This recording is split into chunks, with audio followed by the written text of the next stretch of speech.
Miss Dowd, Yes, honey. you've had a pretty good year.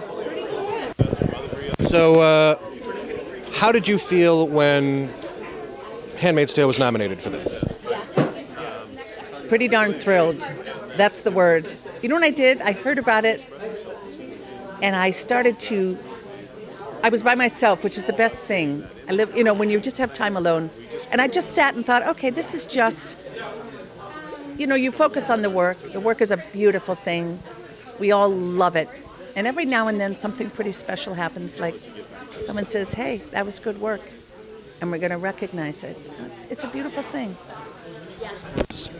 The Emmys, that was huge, and then Globes, and now this. This is kind of the Swan Song Award for first season, right? Because there's no more award shows. Right. Right. Until season 2. Oh my gosh, yeah. So how has today been? Like, how did they call you? Did they email you? Did they just say, like, you know what, Ann's gonna get one of these soon enough. Let's show her how the sausage is made. No idea how I was fortunate enough to be invited. I really don't know anything about that, except I have a huge interest in the process, and I didn't understand any of it. You were standing next to me and you talked me through it, but I love. In our homes we all have beautiful things that move us, but to see how it comes together, I found that fascinating. I don't have skills with my hands particularly, but I admire it so. And when you look at buildings and the fine detail work that you don't see, those old gorgeous buildings, then to come into a place where it's happening and there's no shortcut. This step and it takes time, and you wait, and you do things in the order that will produce. It's rather extraordinary. Aren't they? They're beautiful, aren't they? Oh, I loved it. And then seeing these gentlemen and being allowed to look in on their work. Hope they didn't mind. It's a lot of people. But I mean, it's kind of showmanship of, this is a celebration of actors and performance and craft, and this is a peek behind the craft of awarding that craft. Yeah. Someone asked me, a gentleman, this notion of process, it's very like what we all do in your preparation of what questions will I ask, what interests me, what do I think is important, how do I ask it in a way that hasn't been asked before. That's a process. Getting to know a character starts in a very small place, and step by step, no rushing. Don't try for a shortcut. It is a process. So respect for that. I love how it dovetails what we hope to do in our own work, There's a basketball coach who he's been saying, respect the process, because, but like his first season, they didn't quite win, and he's like, respect the process, just like, hold on, and a couple years later, they started to win. I love that so much, because it's very hard to be patient with process.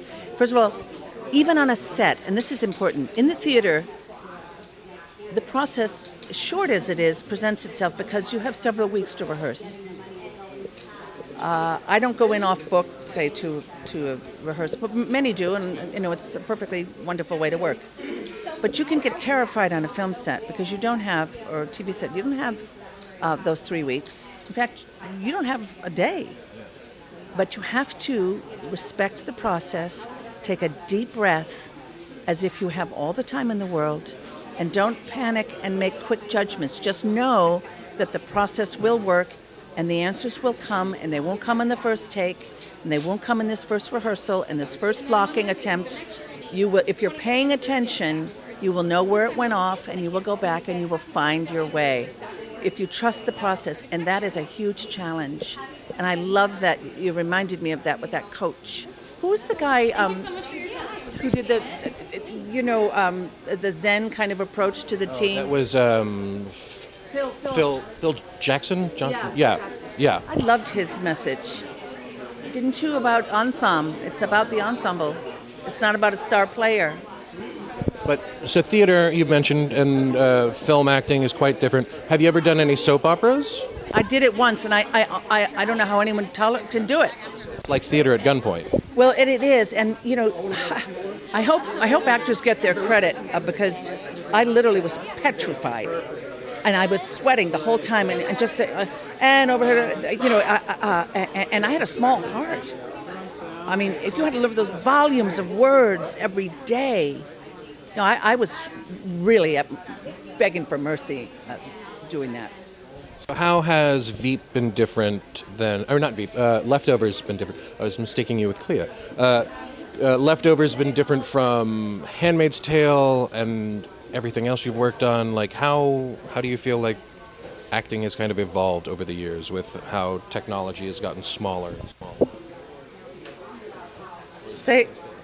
Yeah. Because now they're not really, everything's digital now. Do you feel like acting has gotten different for you, or you're just still doing? I mean, maybe it should.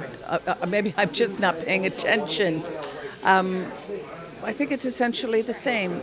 Keep it clear, keep it simple and truthful, and hope for the best. I mean, do your homework. You know what I'm saying? Which always is the same. What do I want? Or what does the character want? You know, what's in her way and what's she going to do to get it? You know, just keep it basic. I mean, and if you stay in the environment you're in, you know, in a theater, because I used to teach, which I loved, so nice. Actors, the young actors would say, you know, so it's really different, the theater, and I said, well, no, it really isn't. When you're in a theater, you're going to reach that last row. That's part of your job, and instinctually you will do so. But in this situation that you and I are in, why would I be yelling? You're right here, and you and I are having a conversation. And as long as I'm staying focused on you, then I'll know where the size of the conversation will be, my response, so on and so forth, if that makes sense. But like process-wise, like was something like The Leftovers, which was a very dark and Handmaid's Tale. Like, how were the sets different? Like, I know Justin's a really funny guy, but was he cracking jokes in between? Justin is a lot more than a funny guy, let me tell you. He's first of all, my very dear friend, and working with him, because those are huge issues that you're dealing with in The Leftovers. And, I mean, Handmaid's is dealing with huge issues too, but in The Leftovers, you'd arrive on the set and you'd realize, oh my God, you could rehearse this scene for 3 weeks and maybe get a start on it. So Justin was really able to stay practical. All right, no, we need to rehearse it again. Wait a minute, what's happening here? He's got an eye as a director and a presence as an actor. And so I had him always. And that's how you stay from panicking. You know, you focus on, this is the person I'm with and I'm going to be fine. Because the things being dealt with there, that profound grief, the profound loss, and because of the way it's written, you don't even know how it's hitting you, which is their genius, Damon's genius. And of course the issues are very dark in Handmaid's Tale. It's a different process, and I don't know that I could put my finger on it. I loved Lydia. I loved Patty. And I love where the story is going, you know. I don't really have words for why or how the process is different. But I know with Leftovers, you literally, the image would be, you're going to have to just dive in, like start running in your backyard, get to the pool and jump in. Don't question, well, just don't, because it's not going to help you. And fortunately, there was Damon and Justin and Mimi Leader and that whole cast. Even though I didn't have the pleasure of working with Carrie very much, or Chris Eccleston, though very little bit, you love those people. So, for whatever that's worth.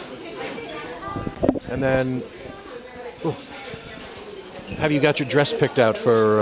Yeah, someone picked it for me. Adam set it all up for me. Yeah. It's good to have people that help. Oh, I would be in. Let's see.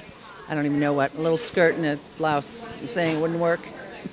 And then, are you rooting for anyone? Let's say feature-wise, because television acting, it's a little different because you're one of the people in contention. Well, I haven't seen. I will have time now, a little bit more time. So I've enjoyed. The only thing I've seen is Lady Bird, which I loved, and I look forward to the others. Yeah, so good. Yeah. I think when you get to Shape of Water, Oh, I'm so looking forward.